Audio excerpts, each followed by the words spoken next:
So everyone, I just got off of work here. About I think 2 weeks into the Virginia deer season.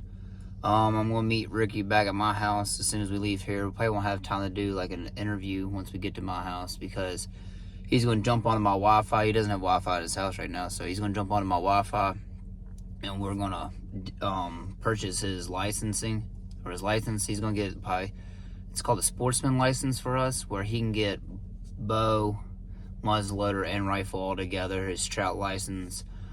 He only thing he'd have to buy is like his national forest and stuff like that if we go up on what we call the coal road. But we're gonna leave. I'm gonna leave here, meet him at my house, buy his license, and hopefully we can get in the tree this afternoon if it isn't too late.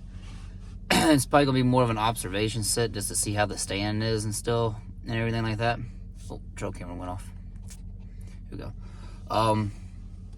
But we'll see what we need to trim up, and maybe we don't have to trim up anything, but most likely we'll have to because there's a big cedar tree right in front of our stand, and we're going to have to clear that out for the most part. But hopefully this first sit isn't too bad. Here's just raining in one spot.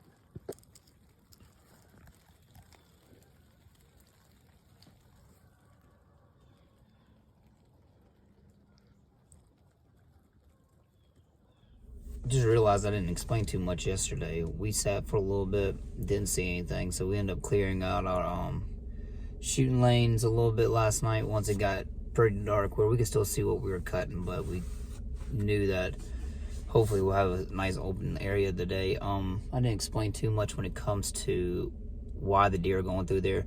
It's a power line that we turned into a food plot last year, and then this year I reseeded it with a bunch of clover and some winter ryegrass.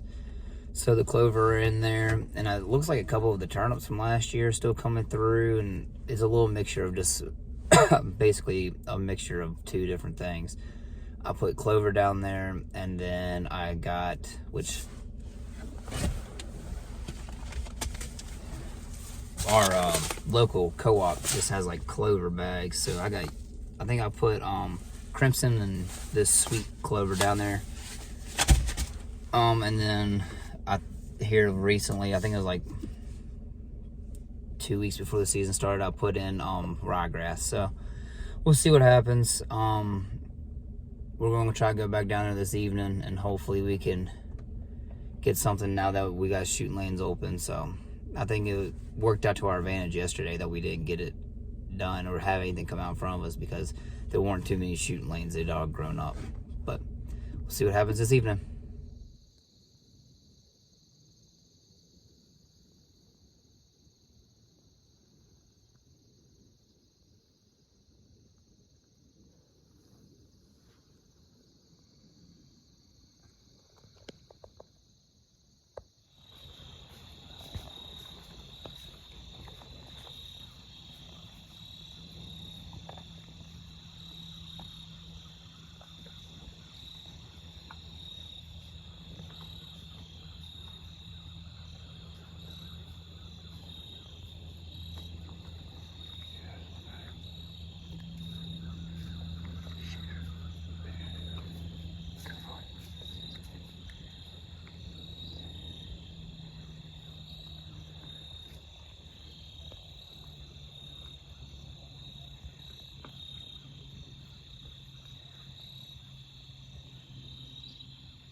well, that's a wrap for tonight.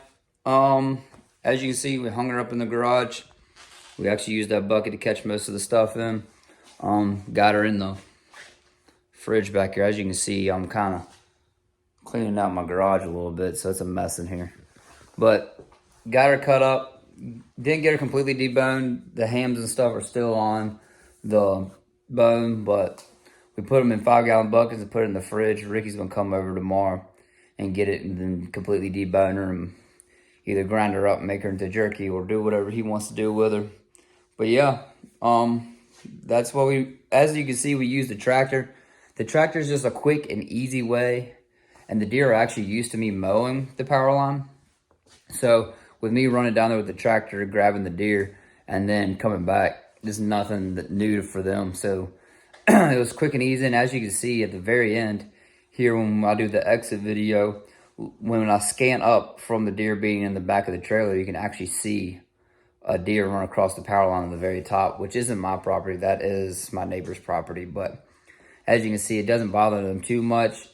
But yeah, I used that. One, it saves the back, but two, we were able to just throw her in there and not disturb too much. But I appreciate y'all watching. Until the next video, God bless.